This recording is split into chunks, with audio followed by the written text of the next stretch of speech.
Welcome to the latest episode of our Take 3 video series, where we get a monthly dose of inspiration from barrier breaking and inspiring women.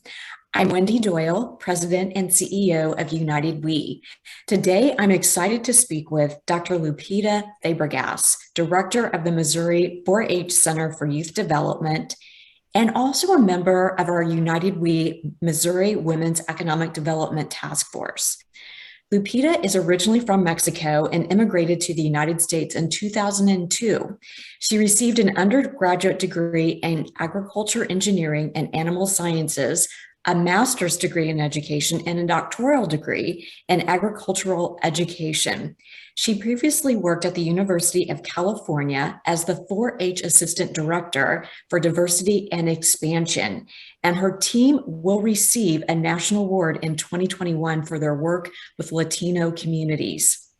Lupita's interest in research and professional development areas are intercultural, competency, diversity, multiculturalism, as well as the development and integration of the Hispanic communities in the United States. Lupita, thank you for joining me today. Thank you, Wendy. Thank you for having me. And thank you for your participation in our Missouri Women's Economic Development Task Force. So as a member of the task force, what do you hope to achieve as a member? Wendy, I just want to say that I'm so grateful that you invite me to be part of this task force. I think that empowering women to do better in life is kind of a very important part of what we do. We were lucky to have an education, to be part of the workforce where we can find a job because we have a lot of opportunities, and not all the women in our state or in our nation have the same opportunity. So for me, just to be close to the women that are leading businesses that require or they need a voice is very important for me. Thank you. Thank you so much. It's so great to have you. You bring such a unique perspective.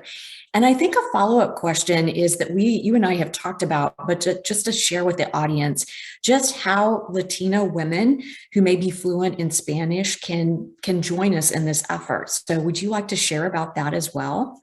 Yes, I'm just happy that your organization is open to discuss cultural differences when we are trying to reach people from different cultures. I think that for the Latino women, it's very important to be included and to recognize that we are different, but our difference are the things that we are going to get together. I think the Latina women, we need to learn from them, and we need to be sure that the rest of the people understand that being different is okay.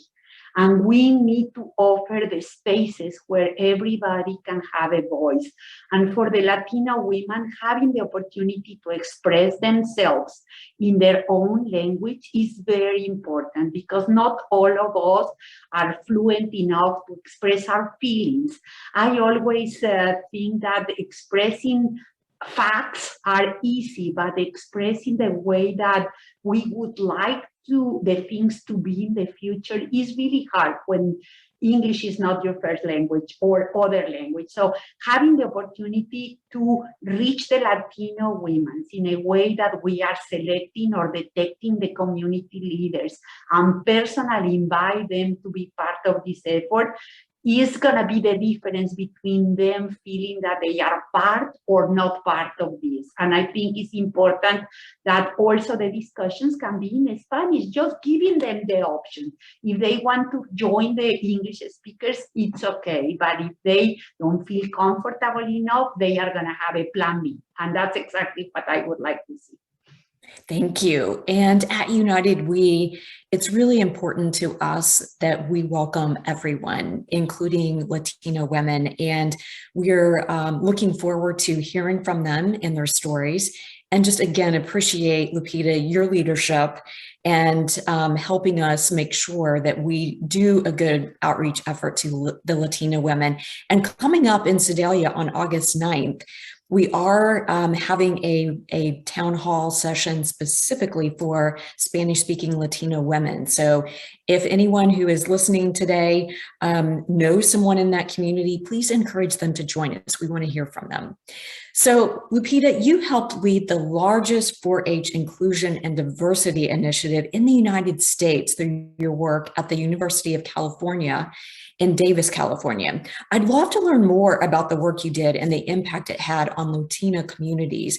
What advice would you give to other women who are looking to continue that impact that you've made in their own circles?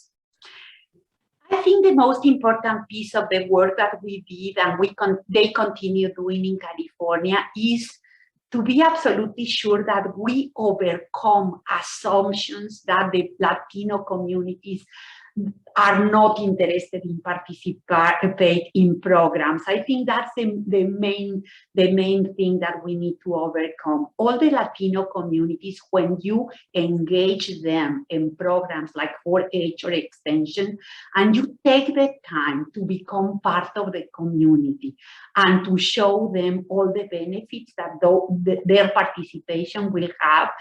I don't know, and I haven't met one person that you said, do you want your kids to do good? And they say no.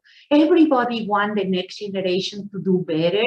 And the Latino initiative, that's what we did. We hired bilingual and bicultural professionals. They approached the Latino communities. We were in 7 counties in the state of California, and they engaged the Latino communities. And those 4-H members became a larger group. We grew the program 104% in 3 years. So that really helped us to understand that it's not that they are not interested in joining the services that we provide.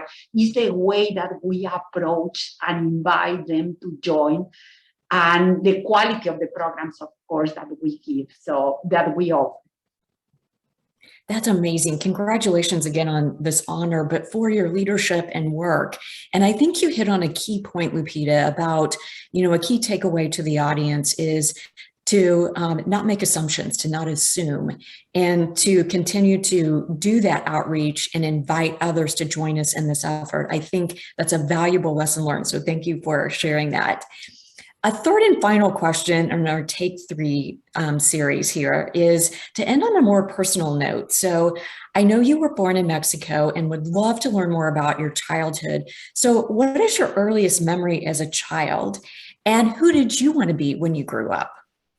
I grew up in a very traditional family. I have 2 other sisters. I was in the one in the middle. And my father and my mother, their parents immigrated from Spain. So in my house, always we were grateful for a country like Mexico that opened their arms and welcome our family. My father worked in the industry, and my mother was a stay-home mom.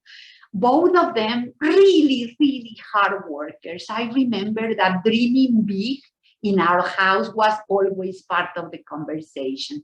I never thought that I will be moving to another country. However, I was very good at the school. I really like to learn. I really like to study. And I grew up in a community. Mexico is very hard to have opportunities if you don't go through private schools. The level of education and the public education is not as good as in the United States. So I was lucky that my parents had the money to pay for private education. I went to private school, and then I decided to study agriculture in Monterrey Tech. That is kind of the Harvard in Mexico. My mom had money for 1 semester because I lost my dad when I was in high school, and she told me, you can go for 1 semester and then you need to find the resources to pay for the rest. So I work in the dorms, I work in the food places, I work everywhere, but I was able to make it. So then when my kids were finishing elementary school, I tried to find an opportunity in a Catholic university where I used to work to come to the United States for 1 year so they can learn English. In Mexico, it's very common to have a bilingual education. Very, very common. Normally, the people try to learn at least one more language. So they sent me to Oklahoma. I was in Oklahoma State for 12 years. And when I was there, I decided to start my PhD. And I think that was the wisest decision that I ever made, because I started in 2005 when my English was good enough to get into the PhD program.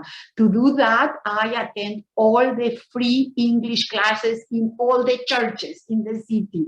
And I needed 550 points in the TOEFL test, and I made 553. So that was good enough. I went to the program, and when I finished in 2009, my kids didn't want to go back to Mexico. And that's the story of a lot of immigrants that come to the United States. So I found a job at Oklahoma State, and the rest is history.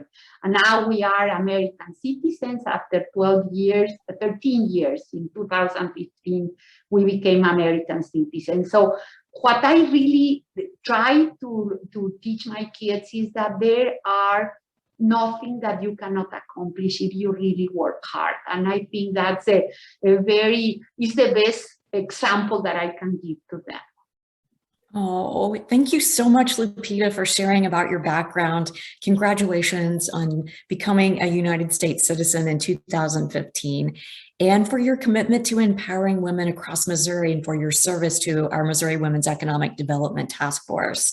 Thanks to everyone for tuning in to our latest Take 3 segment, and we hope you have a great day. Thank you, Wendy.